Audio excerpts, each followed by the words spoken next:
नमस्कार, एफएनओ की पाठशाला में आपका स्वागत है। मैं हूं मानसी दवे। और दोस्तों, जिंदगी का मकसद ऐसा ही होना चाहिए कि कुछ ऐसा काम कर जाएं कि कल आप खुद को उस काम के लिए धन्यवाद कह सके। लेकिन वायदा बाजार की एबीसीडी में, एफएनओ की पाठशाला में शुक्रिया अदा हमें जी बिजनेस के मैनेजिंग एडिटर अनिल सिंह जी का करना चाहिए, क्योंकि एफएनओ की क्लासेस वैसे तो पढ़ने से तो कभी समझ में नहीं आया एफएनओ, लेकिन अब जब ये सुन रहे हैं, आप आसानी से बता रहे हैं, तो काफी हद तक हम समझ रहे हैं कॉन्सेप्ट्स, और शायद कभी हम ट्रेड करने के बारे में इसमें आप आगे सोच सकते हैं। नहीं सोचना नहीं तो फायदा क्या पढ़ाने का जब अगर आप उसको प्रैक्टिकल लाइफ में इस्तेमाल न करें, खाली ज्ञान लेके क्या करेंगे। वही बात है। तो आउट ऑफ द मनी, पिछली क्लास में हमने वो कॉन्सेप्ट क्या है ये समझा, फायदे क्या है, लेकिन आउट ऑफ द मनी खरीदना या बेचना कब चाहिए, ये क्या है?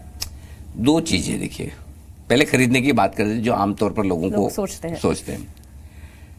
आपको कम प्रीमियम देनी है, कम पैसा लगाना है, ज्यादा पैसा कमाना है, और ये सोच के लगाना है कि आया ज्यादा तो ठीक, नहीं तो जो गया ठीक है, कम ही गया। हाँ, ये सोचना है, मतलब एक का 0 हो जाए या 2 हो जाए या 4 हो जाए। हाँ, ऐसा है, ठीक है। हाँ, नहीं तो बहुत सारे लोग बोलते हैं 100 रुपए लगाए और 120 आ गए तो भी हम खुश है, 20%। लेकिन बहुत सारे लोग क्या बोलेंगे, 100 रुपए लगाए, 100 का 200 हो जाए या 0 हो जाए चलेगा मुझे, या तो 200 हो जाए या 0 हो जाए। तो out of the money option generally आमतौर पर इसीलिए रिटेल ट्रेडर करते हैं, और वो थोड़े ऊपर की स्ट्राइक प्राइस का कॉल ऑप्शन खरीदेंगे या नीचे की स्ट्राइक प्राइस का पुट ऑप्शन खरीदेंगे, ताकि प्रीमियम बहुत कम देनी पड़े।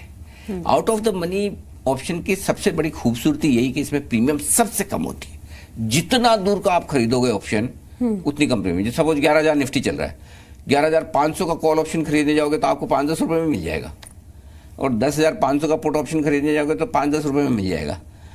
तो अब आपको रिस्क क्या है, 5 या 10 रुपए जितनी आप प्रीमियम दे रहे हैं। मुझे लगता है आप जिस तरह से बोल रहे हैं, कई सारे व्यूअर्स सोच रहे होंगे अभी खरीद ही लेते हैं। हाँ, ऐसा ही होता है, ऐसा ही होता है। तो आपकी रिस्क 5-10 रुपए जी, लेकिन अब 11,000 से 11,500 निफ्टी एक दिन में तो नहीं हो जाएगा। इस सीरीज में होगा कि नहीं होगा, सीरीज में नहीं होता, सीरीज के अंत में ऑप्शन 0 खत्म हो ही जाता है ना भाई। तो इसी सीरीज में होना जरूरी। तो जो out of the money option buyer पैसा तभी बनाते हैं जब बड़ा मूव आए उनके फेवर में, नहीं तो 0। अब आप ये सोचेंगे तो फिर बेचता कौन है? हाँ, और ये अग्रेसिव ट्रेडर्स हैं सारे। हाँ, जो रिटेलर्स हैं आउट ऑफ द मनी में नहीं अग्रेसिव नहीं है, ढीले हैं एकदम, सुस्त, इनको कुछ नहीं आता, पर रिस्क ले सकते हैं। नहीं, वो रिस्क क्या थोड़ा है, बहुत, ये इससे भी ज्यादा मैं बताऊं, अंदाज से खेलते हैं। यार मुझे पता ठीक है, इतने ही पैसे लग रहे हैं। अच्छा, हाँ, वो ये सोच के आते कि ये मेरा 0 होगा। ओके, अब आप ये सोचेंगे तो फिर बेचता कौन है? जी, बेचने वाले बहुत हैं भाई। अगर मुझे लगता है कि अभी 11,000 चल रहा है, इस सीरीज में 11,500 के पार निफ्टी जाएगा ही नहीं, तो मुझे 10 रुपए भी मिल रहे हैं, 15 भी मिल रहे हैं, तो मैं क्यों नहीं बेचूंगा। अच्छा, फर्ज करें मेरा गलत हो गया बेचना, और बेचने में मिल कितने रहे आपको? 15। रिस्क अनलिमिटेड, 10,000 11,000 से 11,500 निफ्टी आ भी जाता है, तो फिर जिसने ऑप्शन बेचा है, मंदी की पोजीशन में है, उसके पास बहुत सारे तरीके हैं हेज करने के। एक फ्यूचर खरीद लेगा जाके, फिर भाव बढ़ता है बढ़े, तो जितना भाव बढ़ेगा फ्यूचर बढ़ेगा। अगर ऑप्शन में रिस्क, तो वो तरीके बहुत हैं, वो हम आगे आपको समझाएंगे। लेकिन कुल मिलाकर इस तरह से ट्रेड होता है। So out of the money put या कॉल ऑप्शन, वो ट्रेडर जिन्हें कम पैसा लगाना है और चांस लेना है, वो लोग ज्यादा करते हैं। थोड़ा बहुत रिस्क भी चल जाएगा। हाँ, आपको लेकिन पता है रिस्क कम है, हाँ, और आ गया तो बड़ा पैसा आएगा। लेकिन इसमें फायदे नुकसान फिर एक और अच्छे से आप बता दीजिए। फायदे नुकसान तो होंगे ही। अगर ये कम रिस्क में ज्यादा मुनाफा बन सकता है आपका, अगर आपका ट्रेड सही पड़ गया तो। और नुकसान यही है कि 0 हो जाएगा। अगर पूरी सीरीज में आपके फेवर में नहीं आया ट्रेड, 0 हो जाएगा। ठीक है। लेकिन पिछली क्लास में आपने कुछ ऐसे concepts, intrinsic value, time value, बड़े बड़े शब्द यूज किए थे। अब वो शब्द के मायने बता दीजिए। शब्द बड़े आसानी से समझा दूंगा, नहीं समझ में आया तो छोड़ देना, कोई फर्क नहीं पड़ता। अच्छा, इतना कॉम्प्लिकेट होने की भी जरूरत नहीं है। देखिए, प्रीमियम जो आप ट्रेड करते हैं ऑप्शंस में, चाहे पुट ऑप्शन हो चाहे कॉल ऑप्शन हो, प्रीमियम ट्रेड होती है, करेक्ट जी। स्ट्राइक प्राइस प्रीमियम, हर स्ट्राइक प्राइस की प्रीमियम अलग होती है। वो प्रीमियम कितनी होनी चाहिए, कैसे कैलकुलेट होती है, उसके 2 तरीके हैं। प्रीमियम 2 तरीकों से मिलकर बनती है, एक इंट्रिंसिक वैल्यू और दूसरी टाइम वैल्यू। ऑप्शन की इंट्रिंसिक वैल्यू और ऑप्शन की टाइम वैल्यू। टाइम वैल्यू क्या है? ब्याज, एक तरह से। इंट्रिंसिक वैल्यू ये है कि उस ऑप्शन में अभी जब आप ट्रेड कर रहे हो तो कितनी वैल्यू ऑलरेडी है। ठीक है, समझ लीजिए।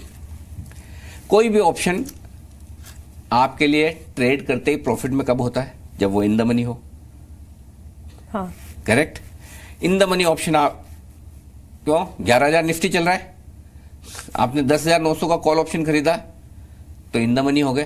तो 10,900 का कॉल ऑप्शन जो आप खरीद रहे हैं, 11,000 निफ्टी चल रहा है, तो इसका जो डिफरेंस है, जो स्ट्राइक प्राइस का आप खरीद रहे हैं, वो आपके लिए हो गया इंट्रिंसिक वैल्यू। Intrinsic value. लेकिन हमेशा आप इंट्रिंसिक वैल्यू से ज्यादा देंगे प्रीमियम, तो उससे ज्यादा जो प्रीमियम दे रहे हैं वो टाइम वैल्यू होती है, जो कि समय के हिसाब से कैलकुलेट जो समय के हिसाब से। तो समय के हिसाब से आपने देखा ना ऑप्शन में, जैसे जैसे आप सीरीज के नजदीक जाते हैं, अंत में प्रीमियम घटते जाती है, तो टाइम वैल्यू घटती जाएगी। तो इंट्रिंसिक वैल्यू वो प्राइस है जिस स्ट्राइक प्राइस का ऑप्शन आप खरीद रहे हैं और जो स्पॉट प्राइस अभी चल रही है। 11,000 आपकी निफ्टी की प्राइस चल रही है, आप 10,900 का ऑप्शन खरीद रहे हैं, कॉल ऑप्शन, तो 100 रुपए इंट्रिंसिक वैल्यू हो गई। समझिए आपने प्रीमियम दी 140 रुपए की, तो 40 रुपए आपके टाइम वैल्यू हो गए। तो जो भी इन द मनी ऑप्शन है उसमें इंट्रिंसिक वैल्यू हमेशा होगी। एट द मनी ऑप्शन यानी कि 11,000 चल रहा है और 11,000 का आप ऑप्शन खरीद रहे हैं, इंट्रिंसिक वैल्यू 0 है, उसमें खाली टाइम वैल्यू होती है। Out of the money option 11,000 Nifty चल रहा है, आप जाहिर सी बात है 11,100, 11,200, 11,500 का कॉल ऑप्शन खरीदेंगे, तो वहां भी इंट्रिंसिक वैल्यू 0 हो जाती है। वहां आपको सिर्फ टाइम वैल्यू देनी है। सिर्फ इन द मनी ऑप्शन ऐसे जहां आपको इंट्रिंसिक वैल्यू भी देनी होती है, टाइम वैल्यू भी देनी होती है, और इसीलिए इन ऑप्शन की प्रीमियम सबसे ज्यादा होती है, मैंने बताया था। हाँ। करेक्ट। अब थोड़ी सी प्रीमियम कम हो जाएगी जब आप at the money option trade कर रहे हो, इंट्रिंसिक वैल्यू के हिसाब से 0 हो जाएगी, लेकिन टाइम वैल्यू के हिसाब से ज्यादा रहेगी। क्यों? क्योंकि आज की प्राइस वाला ऑप्शन आप खरीद रहे हो, उसके नजदीक ही। हाँ, तो उसमें थोड़ी टाइम वैल्यू ज्यादा हो जाती है। लेकिन ये वाजिब सवाल था जो मेरे दिमाग में आया नहीं कि प्रीमियम, हर जगह प्रीमियम ही भर रही हूँ, लेकिन प्रीमियम कैलकुलेट कैसे होता है? प्रीमियम बिल्कुल अलग तो है। इस हिसाब से ये मैं एक एग्जांपल देता हूँ। चलिए पहले कॉल ऑप्शन, क्योंकि कॉल ऑप्शन खरीदना ये सबसे आसान काम जो लोगों को समझ में आता है। ठीक है, 11,000 निफ्टी चल रही है, 10,900 का आप कॉल ऑप्शन खरीदते हैं। फर्ज करें आपने 125 रुपए की प्रीमियम में खरीदा, ठीक है, उसमें से 100 रुपए तो आपके हो गए इंट्रिंसिक वैल्यू के, 25 रुपए हो गए टाइम वैल्यू। एग्जाम्पल दे रहा हूँ, 11,000 की निफ्टी चल रही है, 11,000 का ही आपने कॉल ऑप्शन खरीदा, उसकी प्रीमियम दी आपने 60 रुपए, ये 60 के 60 रुपए टाइम वैल्यू है। इसमें एट द मनी ऑप्शन है तो इंट्रिंसिक वैल्यू हो गई 0।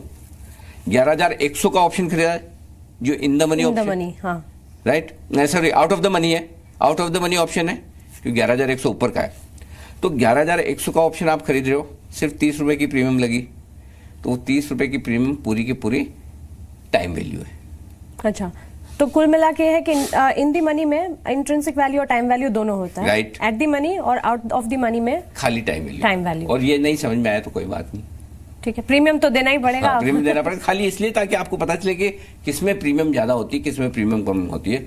इन द मनी ऑप्शन में प्रीमियम सबसे ज्यादा होगी, out of the money option में प्रीमियम सबसे कम होगी, चाहे वो पुट हो चाहे कॉल हो, बस। ठीक है, एटीएम, आईटीएम और ओटीएम तीनों बेहद इंपॉर्टेंट कॉन्सेप्ट्स हमने आज समझे, इन क्लासेस में समझे हैं। आगे कॉन्सेप्ट्स बहुत सारे हैं। ट्रेडिंग करते हुए हमें आगे बढ़ना है, ट्रेडिंग करने के लिए हमें आगे बढ़ना है। आप बने रहे हमारे साथ। नमस्कार।